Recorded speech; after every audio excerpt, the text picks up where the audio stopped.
संतप्त मानस शांत हूँ, जिनके गुणों के गान में बेवर्धमान महान जिन विचरे हमारे।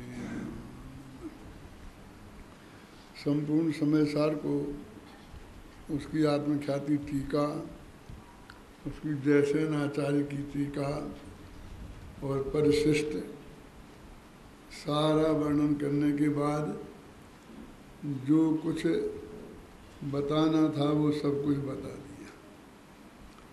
अब उस विषय को समेट रहे हैं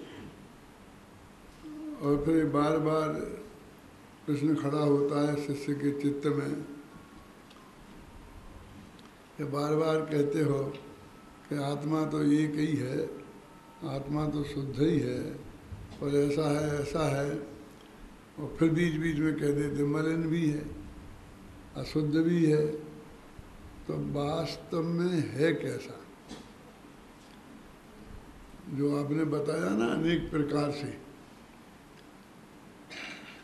तो आचार्य देव कहते हैं कि हमने जो बताया वो वास्तव में ही बताया है।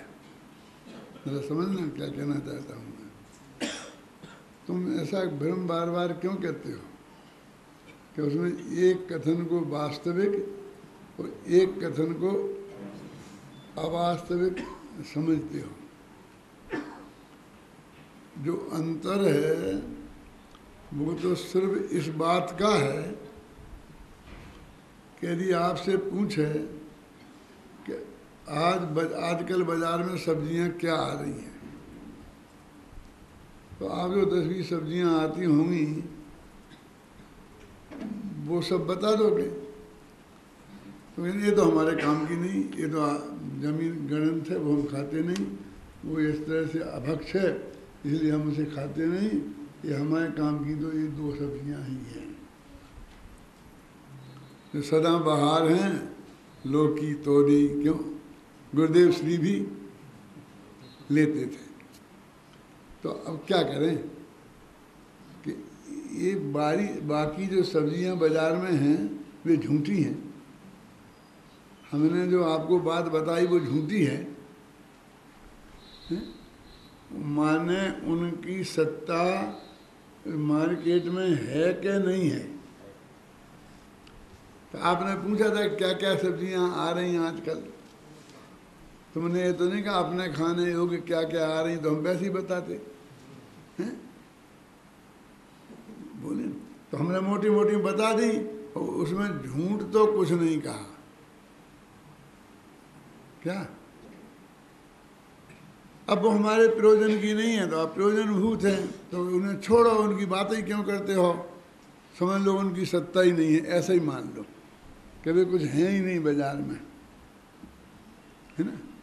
ऐसा लोक में बराबर चलता है कि नहीं चलता है? बस 2 ही सब्जियां आ रही हैं बस, और कोई नहीं आ रहा, और कुछ नहीं आ रहा।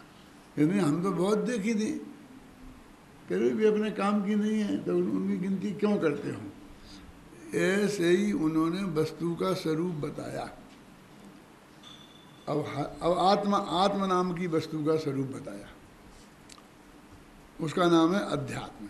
आत्मा अधि माने जानना और आत्मा माने आत्मा का, तो उसका नाम है अध्यात्म। ये अध्यात्म के नए माने कि जिनमें आत्मा की चर्चा हो वे अध्यात्म के नए होते हैं। अब नए तो और विषयों की भी बात कर सकते हैं, जैसे दिव्यार्थ पर्यार्थक हैं, नैगमादि हैं, ये अध्यात्म के नए नहीं हैं। और आत्मा की बात भी करते हैं, लेकिन निश्चय व्यवहार ये अध्यात्म के नए हैं, क्योंकि ये अकेले आत्मा की बात करते हैं। कौन? निश्चय व्यवहार, संग्रह व्यवहार नहीं। अब वो सब बारीकी में आपको जाना पड़ेगा। वो संग्रह व्यवहार भी नए होते हैं और वो उससे अध्यात्म का की कोई संबंध नहीं है। कोई अचेतन पदार्थों का भी संग्रह किया जा सकता है ना। हम अचेतन बोले अजीब, तो 5 द्रव्यों का संग्रह हो गया कि नहीं हो गया? ऐसा भी होता है। काल द्रव्य, तो असंख्य काल द्रव्यों का संग्रह हो गया कि नहीं हो गया? तो वो कहते हैं कि आत्मा के बारे में जो कुछ बताना था वो सब कुछ बता दिया, अब कुछ भी रहा न शेष। ऐसी पंक्ति है इसमें कि हमें जो कुछ कहना था वो हमने सब कह दिया, अब कुछ भी शेष नहीं रहा है। फिर भी अब थोड़ी बात और कर लेते हैं। वो कहते हैं देखो ये वो है ना कौन सा प्रसादवाद अधिकार, उसका पहला ही कलश है कि सब कुछ बता दिया, कुछ भी शेष नहीं रहा। फिर भी थोड़ी चर्चा करते हैं कि फिर काय को करते हैं जब कुछ भी शेष नहीं रहा, कि भाई पहले संक्षेप में बताया था तो विस्तार से बताना शेष रह गया था, और अब विस्तार से बता दिया तो संक्षेप में बताना शेष रह गया। क्या अब एक दफा हम संक्षेप में बताना चाहते हैं। देखो यद्यपि सब कुछ आ गया है ना, वस्तु रही न शेष, फिर भी हम उपाय उपय भाव वगैरह बताते हैं। इसमें है कलश, अभी अपन ने कलश पढ़े थे ना, उनमें भी आया था ना, थोड़े पीछे आया है। खैर अब ये कहते हैं कि हम संक्षेप में उस बात को समेट रहे। क्या क्या कि हमने एक अब आत्म वस्तु को पकड़ो, अभी बाकी की वस्तुएं छोड़ दो, है ना। जब छोड़ दो कहते हैं तो नए उसका अर्थ लगाता है कि उसकी बात मत करो। गौण करी ने, गुरुदेव की भाषा में कहो, छोड़ दो माने गौण करी के छोड़ दो। गौण माने वो उस वस्तु का निषेध नहीं करो, बस हम उसकी चर्चा नहीं करेंगे, उसका नाम छोड़ दो है। वो है नहीं ऐसा अर्थ नहीं निकालना। जब कहने नहीं है तो बस चर्चा करनी ही पड़ेगी। तो कहते समझ लो नहीं है, क्योंकि उन्हें तो तुमसे उस बात को गौण कराना है, और गौण करने का अर्थ होता है चर्चा नहीं करना। क्योंकि जिसके बारे में बोलते हैं उसे तो मुख्य बोलते हैं, उसका नाम तो मुख्य है। तो चाहे आप उसके बारे में बोलो मत, अजीब द्रव्य के बारे में बोलो मत, तो ये कौन से द्रव्य के बारे में बोलना हुआ? समझ में मैं क्या कहना चाहता हूँ? अजीब के बारे में बिल्कुल बात नहीं करना, मैंने कह दिया है तो मैं बर्दाश्त नहीं करूँगा। अजीब की चर्चा नहीं, बिल्कुल नहीं। यदि तुम्हें करना है, आत्मा को समझना है, तो अजीब की बात मत करना। पूरे 1 घंटे तक ये समझाऊँ कि अजीब की बात मत करना। ये किसकी बात है?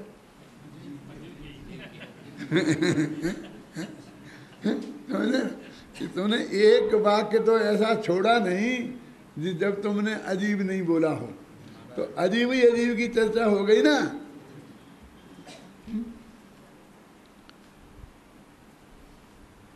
कि पर को जानने की बात ही नहीं करना, पर को जानने की बात ही नहीं करना, पर को जानने की बात ही नहीं करना।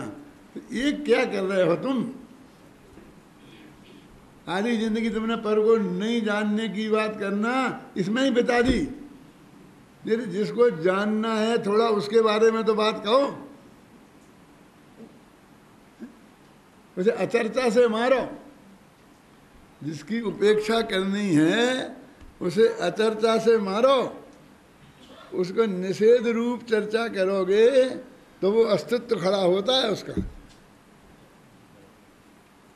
तो वो कहते हैं कि हमको जितने पक्ष आत्मा के, द्रव्यार्थिक न्याय का, पर्यार्थिक न्याय का बताने थे, संसार गति 84 लाख योनियों का, गुण स्थानों का, मांगना स्थानों के जितने भी भेद प्रभेद हमें उस आत्मा के संबंध में हैं।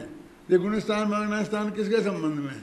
ये पुद्गल के तो होते नहीं गुणस्थान, और न मांगनाएं होती हैं पुद्गल की, ये तो सब जीवई की होती हैं ना। पूरा क्या अभी हमने सम्मेद शिखर में एक विषय यही लिया था 1 घंटे तक। कौन सा? भगवान महावीर की वाणी का प्रतिपादन केंद्र बिंदु भगवान आत्मा। अकेला भगवान आत्मा की बात की है और कुछ नहीं कहा उनने। कहाँ के सारे दिनागम में कि नहीं नहीं क्या बात करते हो, तुम्हारे समय सार में होगा आत्मा फात्मा, हमारे गोमन सार में तो कर्मों की चर्चा है, ऐसा लोग कहते हैं ना। तो मैं कहता हूँ भैया ये कौन से उस गोमन सार के दो भेद हैं तुमने पढ़े, एक का नाम है जीव कांड और एक का नाम है, तो जीव कांड में तो जीव का वर्णन है ही, वो तो आत्मा की चर्चा हो गई ना। और कर्म कांड में कर्मों का वर्णन नहीं है, कर्मों के उदय में ये जीव कैसे कैसे कांड करता है ये बताया है। कांड समझते हो, जब कोई खोटी चीज होती है तो कांड बोलते हैं, हिंसा कांड, चोरी कांड, व्यभिचार कांड, ऐसा बोलते कि नहीं बोलते हैं कांड उसको। तो देखो समय सार में सार लिखा आ जाएगा, अध्याय हर एक अध्याय में कांड नहीं लिखा, समय सार, गोमर कर्म, प्रवचन सार, नियम सार और जीव कांड, क्योंकि विकारी भावों का ही वर्णन है उसमें, उन निर्मल भावों का वर्णन ही नहीं है। निर्मल भाव की चर्चा आती है वहीं विराम लग जाता है, मालूम आपको। सुनो, गोमरसार सिद्धांत ग्रंथ कहलाता है, क्यों कहलाता है मालूम आपको? कभी सोचा कि उसमें किसी भी चीज का वर्णन हो, चाहे गति का, चाहे जाति का, चाहे इंद्रिय का, अंत में सिद्ध दशा का वर्णन होगा गारंटी से। एक इंद्रिय, दो इंद्रिय, तीन इंद्रिय, चार इंद्रिय और पांच इंद्रिय कहेंगे अतीन्द्रिय, सिद्ध दशा। जाति एक इंद्रिय जात, दो इंद्रिय जात, तीन इंद्रिय जात, चार इंद्रिय, पांच इंद्रिय जाति, फिर सिद्ध। हर एक के अंत में सिद्ध होगा, इसलिए सिद्ध है अंत में जिसके, उसका नाम है सिद्धांत। सोचा कभी? सिद्धांत की बात करो। अब छेड़ाला ग्रंथ सिद्धांत है कि नहीं है? क्या है ना, अंत में सिद्धों की चर्चा है, रही है अनंतानंत काल यथा तथा शिव परिणये, है ना, इसलिए वो सिद्धांत हो गया। अगला गोमरसार सिद्धांत नहीं है, छेड़ाला भी सिद्धांत है, और पद्म पुराण, पांडव पुराण, ये क्या है? ये भी सिद्धांत है, क्योंकि वो उसकी कहानी जाके सिद्ध में ही अंत होती है, जब तक होती ही नहीं अंत, फिर यहाँ से स्वर्ग गया, नरक गया, फलाना गया, फलाना गया, वो गया गया चालू रहता ही है। यहाँ से कहाँ गया, वो कहानी कब तक खत्म नहीं होती है, जब तक वो सिद्ध में ना पहुँच जाए, इसलिए वो भी है सिद्धांत। तो ये सब अध्यात्म हो गया ना, क्योंकि आत्मा का ही तो मोक्ष होगा। कि चर्चा तुम अध्यात्म की चर्चा करो, मैंने अगले त्रिकाली ध्रुव भगवान आत्मा की चर्चा अध्यात्म की चर्चा है क्यों? यदि इसी की चर्चा करनी हो तो हमें जाना कहाँ है, ये तो बताओ। वो त्रिकाली ध्रुव में तो जाना आना है ही नहीं, जाना तो सिद्ध दशा में है ना, तो उसे सिद्ध दशा की बात बताएं कि नहीं? तो अध्यात्म में मोक्ष मार्ग बताएं कि नहीं, कि मोक्ष में जाना है कि नहीं जाना है? जो अध्यात्म वालों को मोक्ष में जाना कि नहीं जाना, वो तो सिर्फ ये कह रहे हैं कि यदि तुम अकेला उसको ही देखते रहोगे, मोक्ष ही मोक्ष को, तो मोक्ष नहीं होगा। ऐसा जैसे एक शास्त्र में आता है कि एक दिगंबर मुनिराज आहार करने आए, तो जिस घर में उनके आहार हुए उस घर में रत्नों की वर्षा हुई, पंचाश्चर्य हुए, रत्न बरसते हैं। उस चौके में चक्रवर्ती का कटक खा जाए तो भी वो खत्म नहीं हो, ऐसे पंचाश्चर्य होते हैं। तो ऐसा हुआ, कोई बहुत भद्र परिणामी मुनिराज थे मोक्षगामी, एक नाई बाल बनाने आया था, तो वो नाई ने ये देखा, ये घटना शास्त्र में लिखी है कमल जी, ये मेरी बनाई गप्पे नहीं है। जब मेरी बनाई होती है तो मैं बता देता हूँ कि ये मैंने बनाई है, शास्त्र में लिखी है, पंचतंत्र नाम के शास्त्र में,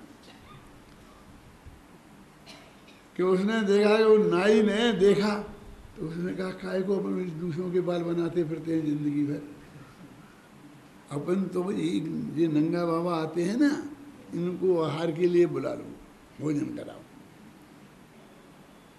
और बस उनके सर में एक डंडा मारो, वे सोने के हो जाएंगे, माली माल हो जाएगा, माली माल हो जाएगा। ऐसा उसने देखा था कि वो आया था, वो घर वाले ने ऐसा किया था, कोई विशिष्ट घटना घटी थी कि जनता तंत्रवादी ने, तो उसने भी ऐसा ही किया।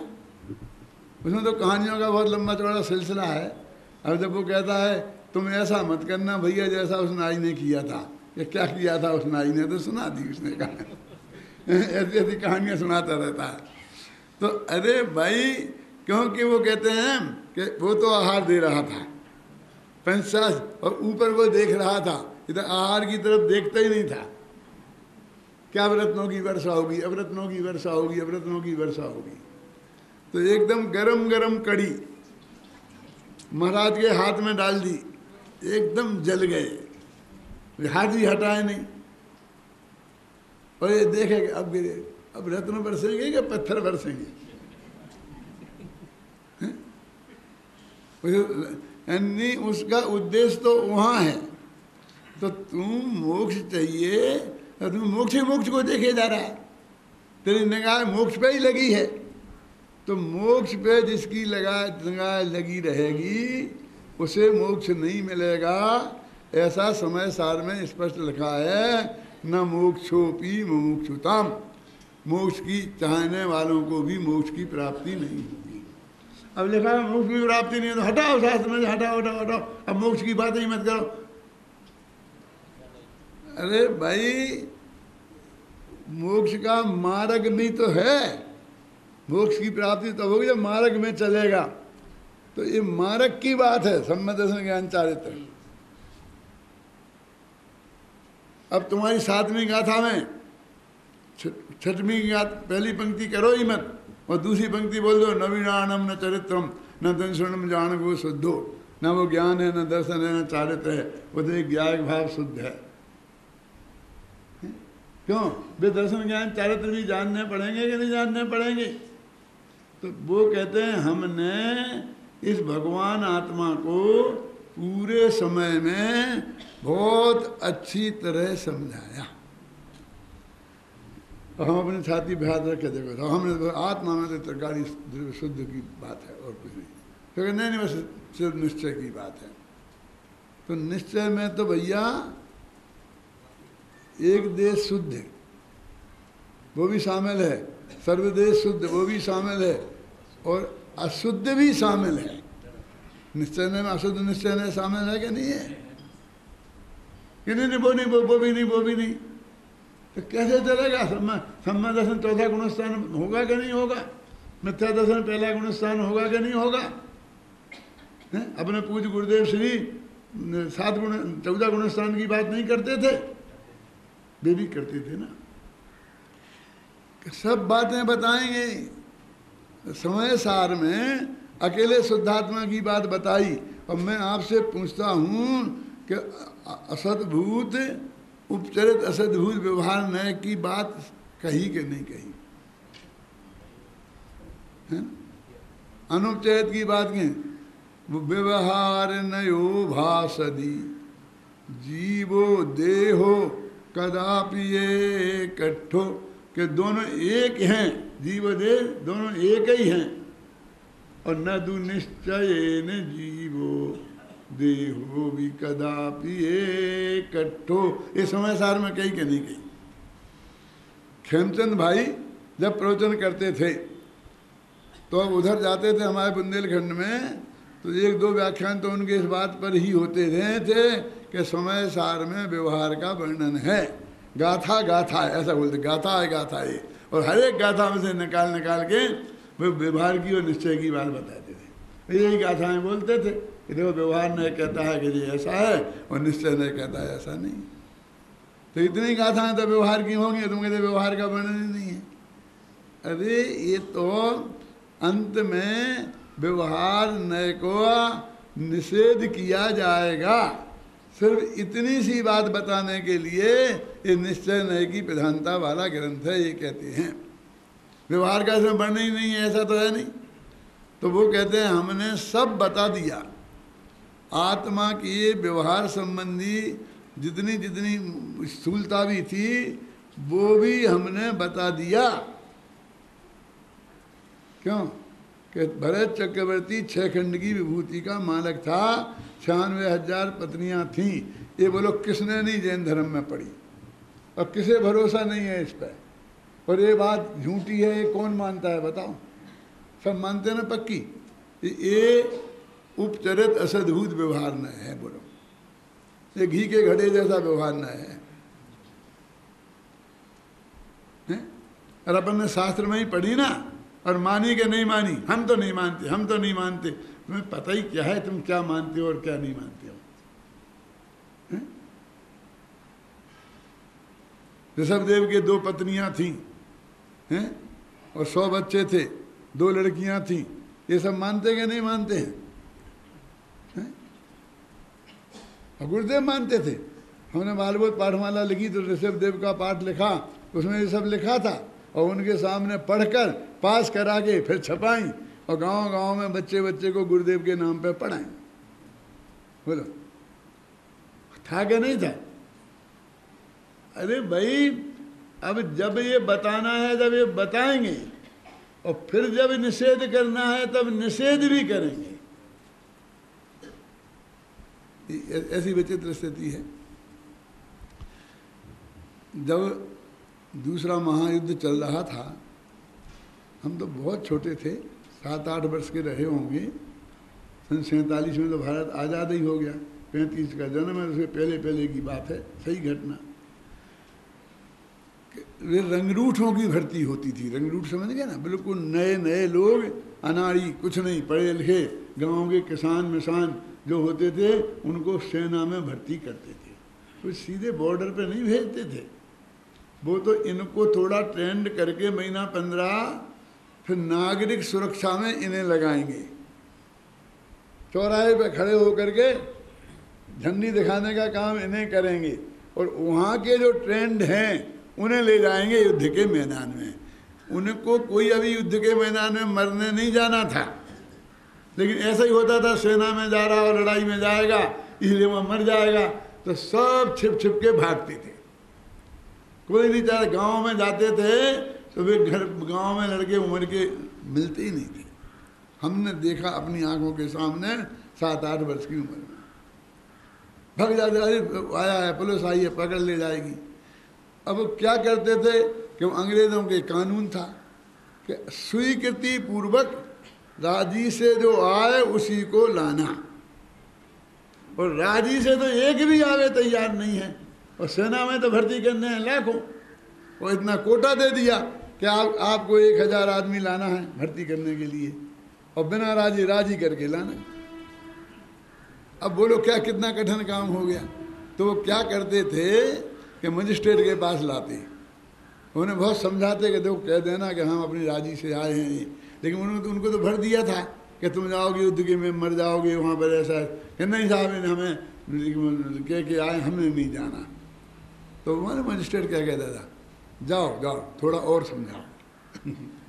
तो ये क्या समझाते थे, उनकी खूब पिटाई करते थे और कहते थे अब तुमने हाँ नहीं कहा तो अब की बार तुम्हारे हाथ पैर तोड़ देंगे।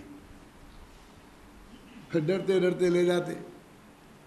फिर उससे कहते, वो मजिस्ट्रेट अंग्रेज था, तो वो कहता क्यों तुम जा रहे हो? कि हाँ साहब, राजी से जा रहे हो, किसी ने तुम्हें धमकाया तो नहीं है, किसी ने तुमको प्रेरणा तो नहीं दी?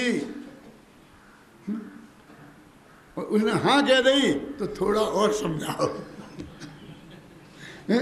और उसने कह दी नहीं नहीं हम बिल्कुल राजी जा रहे, तो वे ले जाते वो भर्ती करते सेना में। अब वहाँ जाते तो क्या होता था मालूम, कि उनकी नाप जोख करती, इतनी लंबाई चाहिए, इतनी चौड़ाई चाहिए, इतनी मोटाई चाहिए। सेना में जो भर्ती होना है उसकी पूरी होना चाहिए ना जाँच माँच में, तो उसमें वे कम निकलते, क्योंकि वो तो वैसे थोक के भाव ले आते हैं ना पकड़ पकड़ करके, तो वे रिजेक्ट कर देते। तो वो कहता कि तुम कैसे रिजेक्ट कर सकते हो, हमें तो मना के लाए हमें तो समझा के लाए हैं कि इसमें नौकरी दे दी है, हमें तो नौकरी दे दी, हमें तुम मना क्यों कर सकते हो, तुम्हें रखना पड़ेगा। लोग चाहते थे ना कोई नौकरी पे जाना चाहते हैं, वो कहेंगे नहीं भैया कि वे भी सरकारी आदमी थे और हम भी सरकारी आदमी हैं, लेकिन उनकी ड्यूटी ये है कि वो मना के लाएं, समझे ना, समझा के लाएं, मार पीट के लाएं, भर्ती कराएं, और हमारी ड्यूटी है कि उनमें से छांट के बढ़िया रखें और बाकी को रिजेक्ट करें। हम रिजेक्ट करने बैठे हैं और वे पकड़ के लाने को बैठे है। मूर्खता का काम है क्या नहीं? अरे क्या है, लड़ाई ऐसे ही लड़ी जाएगी कि वो ना लाएगा, वो कहेगा ये जीव है। कौन? हाथी घोड़े ये सब जीव हैं, ये जीव हैं, ये जीव हैं, ये जीव हैं। फिर वो निश्चय नहीं कहेगा ये जीव नहीं है, ये जीव नहीं है, ये जीव नहीं है। और ऐसे ही चलते चलते जितनी सेना भर्ती करनी है भर्ती हो जाएगी। बाबू भाई ऐसा कहते थे, कोई हिजड़ों की फौज थोड़ी भर्ती करनी है, कोई और शब्द होता है गुजराती में वो बोलते थे, ख्याल में है ना, कि वो थोड़ी भर्ती, पावैया ऐसा कुछ बोलते हैं कि पावैया थोड़ी भर्ती करनी है, हमको तो वो भर्ती करना है इसलिए हम इसको करेंगे। तो ऐसे ही वो त्रिकाली ध्रुव भगवान आत्मा निकालना है ना, ये सारे आत्माओं में से उसे निकालना है। तो जहाँ जहाँ जो आत्मा है वहाँ बताएंगे उसको, जो जहाँ जहाँ आत्मा है उसको आत्मा कहेंगे, जहाँ जीव है उसे जीव कहेंगे, जो जीव है उसे जीव नहीं। कुत्ते में जीव है तो कुत्ता जीव, समझेंगे ना, हाथी में जीव है तो हाथी जीव कहेंगे ना, ऐसा नहीं कि हाथी में जीव है, हाथी को जीव कहेंगे। तो वो कहते हमने कहाँ कहाँ में ले गए जीव वो सब बताया, अलोकाकाश तक में मिलेंगे, जो भी जानते हैं ना, लोकाकाश तक मिलेंगे जीव, अलोकाकाश में नहीं मिलेंगे। अब उनमें से हमारे प्रयोजन का जीव कौन है, कि हमारा प्रयोजन क्या है कि हमें मोक्ष में जाना। देखो अब जीव पहला तत्व उसे खोजना और मोक्ष अंतिम तत्व उसे खोजना पाने के लिए, और इसे खोजना सिर्फ जानने के लिए कि ये जानने के लिए कि ये मैं हूँ। अब ये दो काम करने हैं हमारे लिए। अब वो मोक्ष की जो वो है वो पर्याय और जीव है द्रव्य, तो दो हो गए ना, तो दो नए चाहिए, एक द्रव्यार्थिक नए और एक पर्यायार्थिक नए। जो चाहिए एक उसकी बात करने वाला और एक जिसमें से आएगा, जिसके आश्रय से आएगा, जिसमें से अपनापन करने से आएगा, जिसका ध्यान करने से आएगा, एक वो। अब हम सारे नयों से उसको समझाएंगे, कहाँ कहाँ हैं, कैसे हैं, क्या हैं, इंद्रियों में, जाति में, इनमें है, इनमें, और समझा कर सबका निषेध करते जाएंगे। न है न नेति नेति न तथा न तथा, वेद जाहि नेति नेति बखानते हैं। आता क्या नहीं आता? वेदों में नेति नेति कहा है, और अपने यहाँ कोई शब्द बता सकते हैं? अमृतचंद्राचार्य ने कर्ता कर्म अधिकार में जो 20 कलश लिखे हैं ना, कौन से? न तथा, उनमें 20 बार न तथा लिखा है।